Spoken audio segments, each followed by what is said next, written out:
बिस्मिल्लाहिर्रहमानिर्रहीम। अस्सलामुअलैकुम।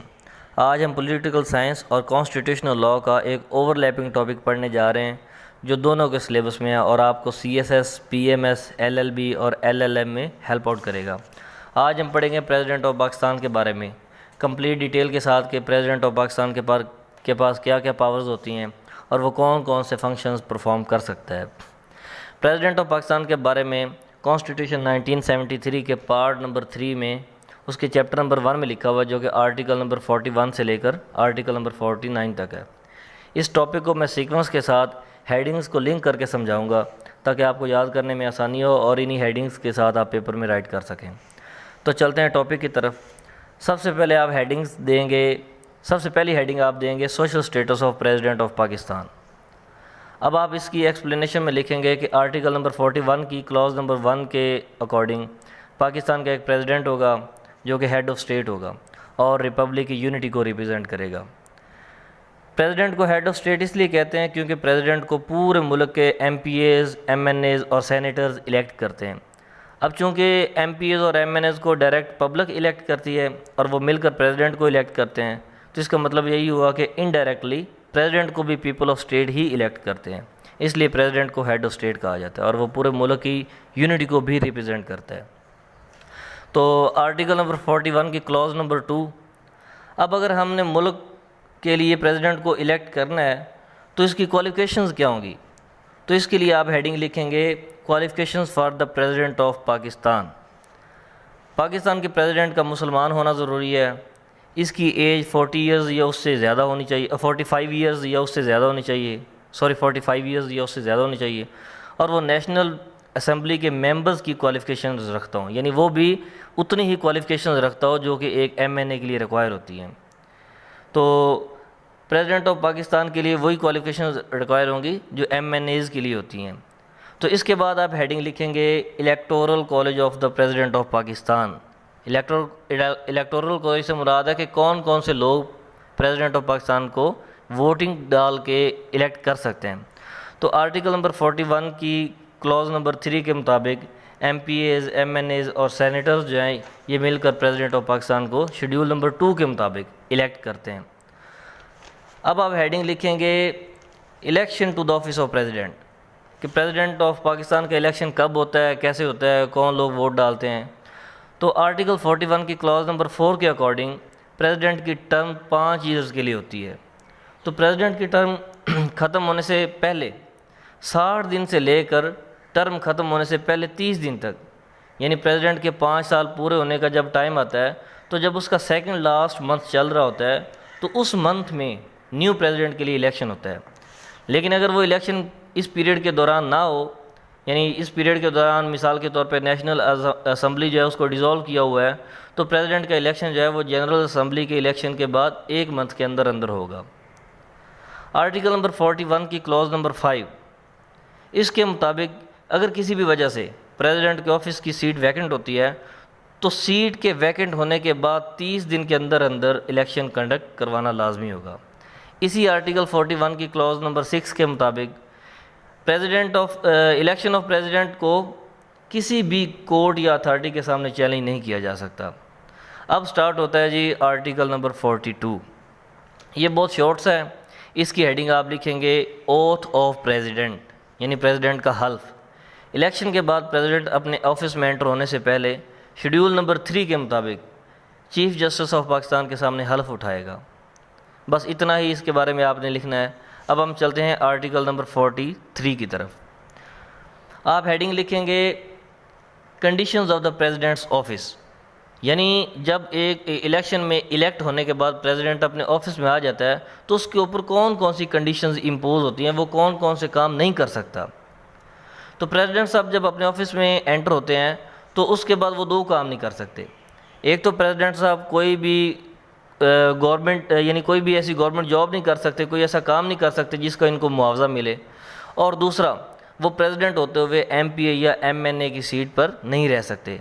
अगर वो MNA या MPA की सीट पर थे और उस दौरान उनके जो इलेक्शन के दौरान उन्होंने हिस्सा लिया और वो प्रेसिडेंट बन गए, तो अपने ऑफिस में प्रेसिडेंट ऑफिस में एंटर होते ही उनकी MPA या MNA वाली सीट वैकेंट हो जाएगी।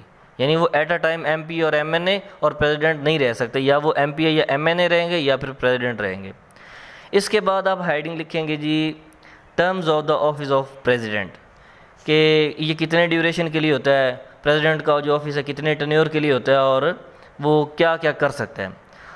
आर्टिकल नंबर 44 की क्लॉज नंबर 1 के अकॉर्डिंग प्रेसिडेंट की जो टर्म है वो 5 ईयर्स के लिए होती है और इसका टेन्योर ख़त्म होने के बाद भी नेक्स्ट प्रेसिडेंट के आने तक वो अपने ऑफिस में रहेगा।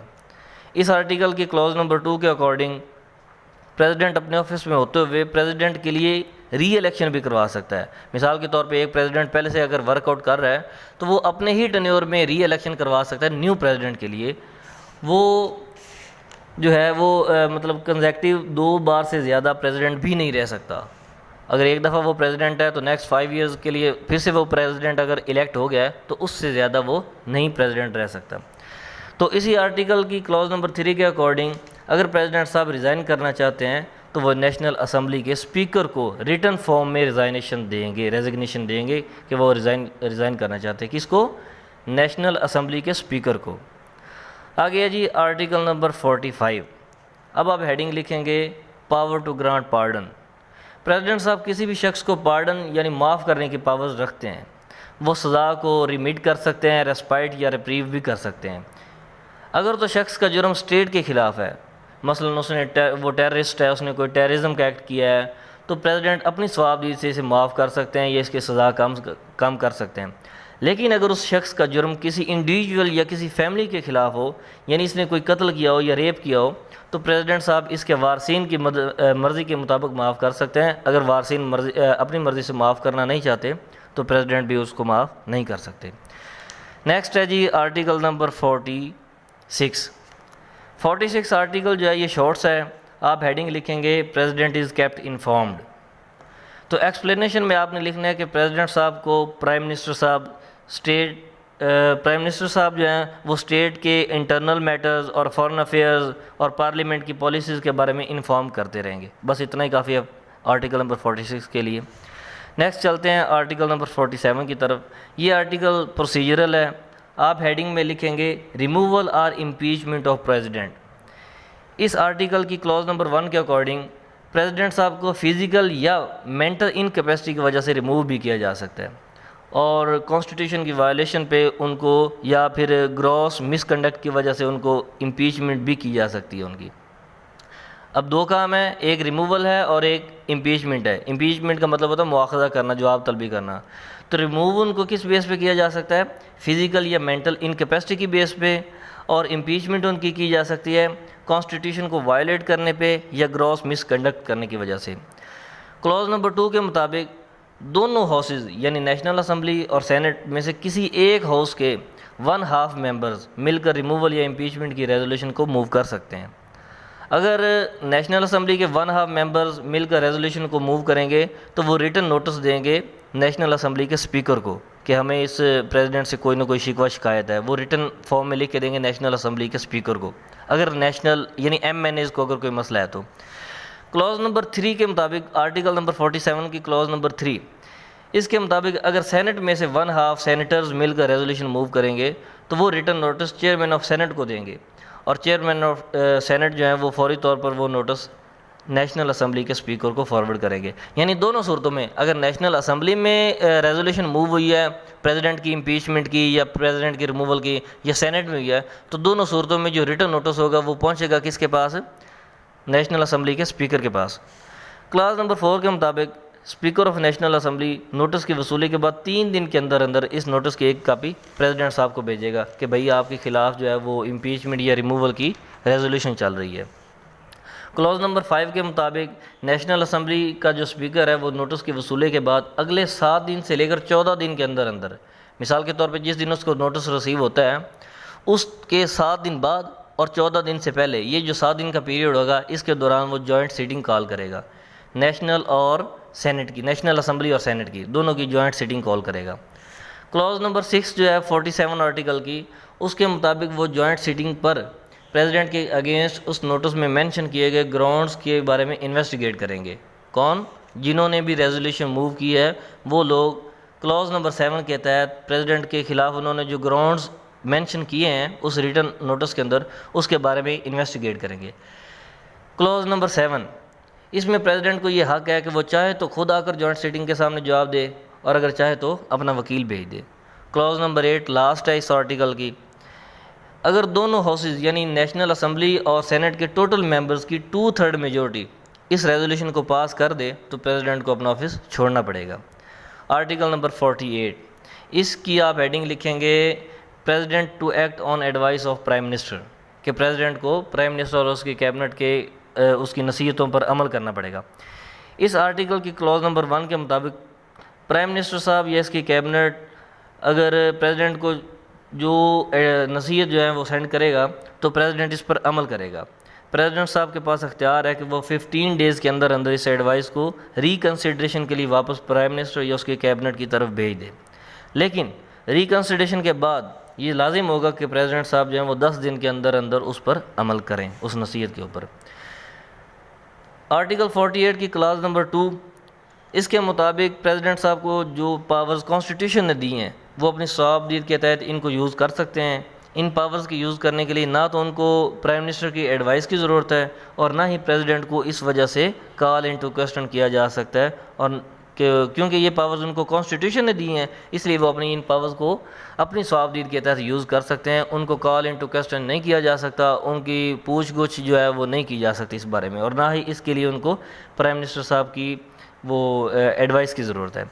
क्लास नंबर 4, प्रेसिडेंट साहब को प्राइम मिनिस्टर या इसकी कैबिनेट की तरफ से या कोई भी फेडरल मिनिस्टर जो एडवाइस भेजेगा उसे भी, उस एडवाइस को भी कोर्ट या किसी अथॉरिटी के सामने चैलेंज नहीं किया जा सकता। क्लॉज नंबर 5, अगर प्रेसिडेंट साहब को प्राइम मिनिस्टर की एडवाइस पर नेशनल असेंबली डिज़ोल्व करते हैं, अगर मिसाल के तौर पर प्राइम मिनिस्टर साहब कह देते हैं जी प्रेसिडेंट साहब आप नेशनल असेंबली को डिज़ोल्व करें, तो डिज़ोल्व करने के 90 दिन के अंदर अंदर वो नेशनल असेंबली के जनरल इलेक्शन की डेट भी पॉइंट आउट करेगा। कौन? प्रेसिडेंट। नेशनल असेंबली को डिज़ोल्व करने के बाद 90 दिन के अंदर अंदर प्रेसिडेंट के लिए लाजिम है कि वो नेशनल असेंबली के जनरल इलेक्शंस की डेट को अपॉइंट करे, डेट पॉइंट आउट करें, और नेशनल असेंबली की डिसोल्यूशन के दौरान वो केयर टेकर कैबिनेट की को भी अपॉइंट करेगा जो कि उस दौरान केयर टेकर कैबिनेट के तौर पे काम करेगी। क्लास नंबर 6 और 7 जो है वो हम डिस्कस नहीं करेंगे क्योंकि उसमें रेफरेंडम के बारे में और उसमें प्रेसिडेंट साहब इन्वॉल्व नहीं होते।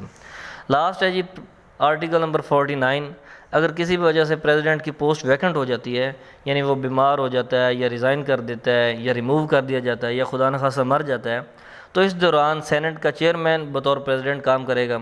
अगर वो भी प्रेसिडेंट के काम सर अंजाम नहीं दे सकता तो फिर नेशनल असेंबली का स्पीकर वो वाले फंक्शन परफॉर्म करेगा जो कि प्रेसिडेंट के ज़िम्मे होते हैं। क्लॉज नंबर 2 के मुताबिक अगर प्रेसिडेंट किसी वजह से एब्सेंट होता है यानी मुल्क से बाहर होता है तो फिर भी उसकी गैर मौजूदगी में मुल्क का जो प्रेसिडेंट होगा वो चेयरमैन ऑफ सेनेट होगा। अगर चेयरमैन ऑफ सेनेट भी किसी वजह से प्रेसिडेंट के फंक्शंस को परफॉर्म नहीं कर सकता तो उसकी गैर मौजूदगी में जो नेशनल असेंबली का स्पीकर होता है उसी को प्रेसिडेंट के काम करने की इजाज़त होती है, वो प्रेसिडेंट के तौर पे काम